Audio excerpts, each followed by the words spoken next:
जय सिया राम, जय जय सिया राम। मित्रों, ग्रहण शब्द सुनते ही मानव मस्तिष्क विचलित हो उठता है, एक खौफ से भर जाता है, एक डर पैदा हो जाता है मन के अंदर में, क्योंकि ग्रहण होता ही ऐसा है। अब इसको लोकोक्ति के भाषा में, कहावतों में आप सुनते हो ना कि उसके भाग्य में ही ग्रहण लग गया है, मतलब भाग्यहीन हो गया है। उसके सुखों में ग्रहण लग गया है, मतलब सुख खत्म हो गए हैं। उसके करियर में ग्रहण लग गया है, मतलब करियर तबाह हो गया है। उसके धन संपत्ति ऐश्वर्य में ग्रहण लग गया है, मतलब वो भी नाश हो रहा है। तो ग्रहण शब्द अच्छा तो बिल्कुल ही नहीं है। ग्रहण शब्द अब आप समझ गए होंगे कि किसी भी सूरत में अच्छा नहीं माना जाता है ग्रहण को। अब ऐसे में ग्रहण लगता कब है?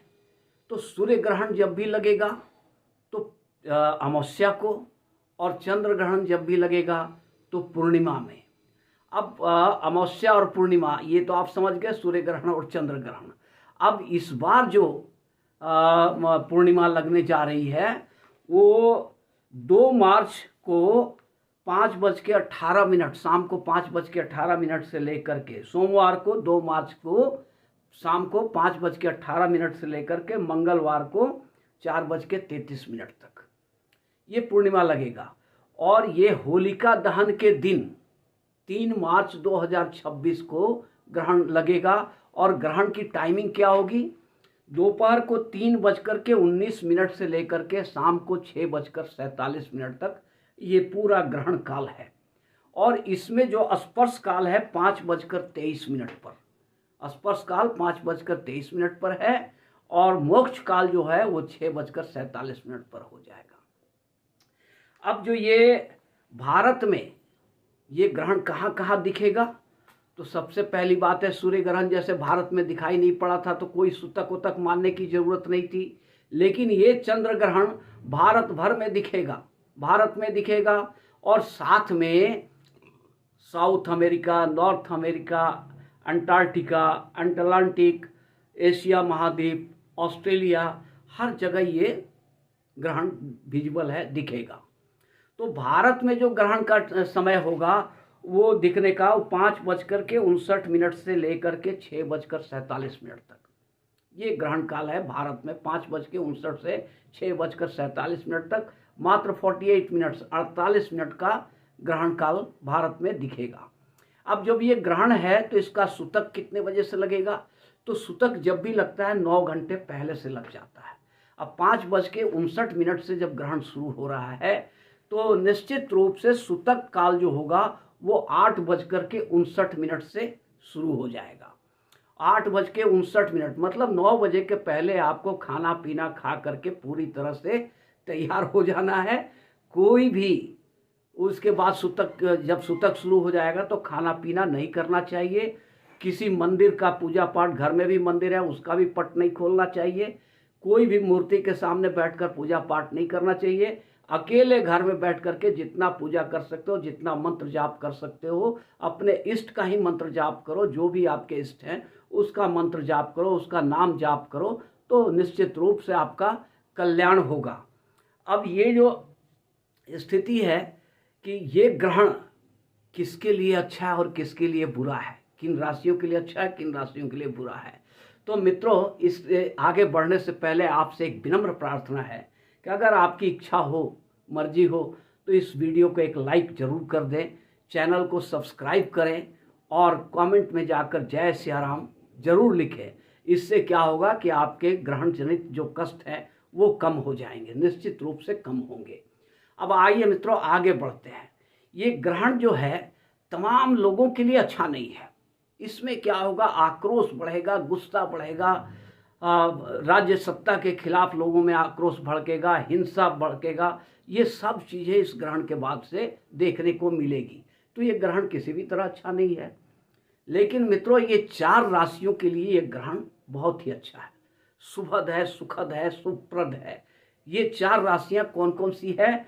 तो पहली राशि है मिथुन, दूसरी तुला, तीसरा वृश्चिक और चौथा मीन। तो ये जो 4 राशियां हैं इनके लिए ये ग्रहण शुभ है, शुभ फलदायी है। इनका मान सम्मान बढ़ेगा, पद पैसा प्रतिष्ठा बढ़ेगा, स्वास्थ्य इनका सही रहेगा, शत्रु इनके पराजित होंगे और इनके रुके हुए सारे काम बनेंगे, सारे काम धंधा बनने लगेंगे। जो भी पैसे रुके हुए थे वो पैसे मिलेंगे, जो काम धंधा रुका अटका पड़ा था वो काम धंधा होगा। तो इन 4 राशियों के लिए तो बहुत ही अच्छा है, शुभद है, सुखप्रद है।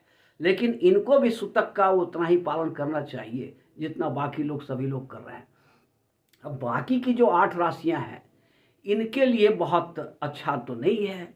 इनके लिए चिंता है, परेशानी है, दुख है, घात है, धोखा है, अविश्वास है, ये सब कुछ इनको झेलना पड़ जाएगा। ये बाकी की जो 8 राशियां हैं, अब 8 राशियां कौन कौन सी है? मेष है, वृष है, कर्क है, सिंह है, कन्या है, धनु है, मकर है और कुंभ है। ये 8 राशियों के लिए अच्छा नहीं है। इनके लिए सबसे बेहतर उपाय यही होगा कि ये अपने घर में बैठ करके, देखो ग्रहण काल में ये बहुत सावधानी रखनी होती है। पहली चीज़ है कि आपको जो खाना पीना खाना 9 बजे के पहले खा पी कर फ्री हो जाओ। जो खाद्य सामग्री बच गई है उसको ग्रहण के बाद उपयोग में नहीं लाना चाहिए, उसे कहीं फेंक देना चाहिए या कुत्ते को डाल दो या जानवरों को डाल देना चाहिए। और जो भी बाकी की सामग्री है, कच्चा सामग्री है, उसमें कूसा और तुलसी का पत्ता डालकर रखना चाहिए। गर्भवती स्त्रियों के लिए ये खास करके बेहद सावधानी रखने वाली बात है कि गर्भवती स्त्रियां अपने सर से पैर तक एक कच्चा सूता नाप लें, सर से पैर तक, और उस सूता को दीवार में टांग दें। इससे क्या होगा कि वो सूत जो है, कच्चा सूत स्ट्रेट रहेगा। तो ग्रहण में स्ट्रेट रहना चाहिए। स्त्रियों को भी ज़्यादा मुड़ना तुड़ना ये सब नहीं चाहिए। गर्भवती महिलाओं के लिए बता रहा हूँ, नहीं तो बच्चे का विकास बाधित हो जाता है और बच्चा विकलांग हो जाता है, ऐसा मान्यता है ग्रहण के लिए। दूसरी बात है कि ज़्यादा घूमना फिरना नहीं चाहिए। ग्रहण काल में बाहर नहीं निकलना चाहिए।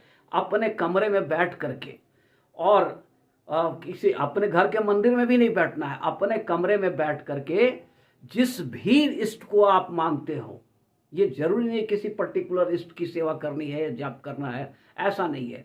जिस इष्ट को भी आप मानते हो, जिसकी सेवा करते हो, उसी का नाम जप करो, मंत्र जाप करो। दिन भर आप ये अगर कर सकते हो तो आपका जो दुष्प्रभाव है ग्रहण का, वो तो बहुत कम हो जाएगा और शुभ प्रभाव है वो आगे बढ़ जाएगा। तो मित्रों, यहीं पर मैं अपनी वाणी को विराम देता हूँ। आपसे अनुरोध है कि अगर वीडियो अच्छी लगी हो तो एक लाइक और चैनल को सब्सक्राइब जरूर करेंगे। धन्यवाद।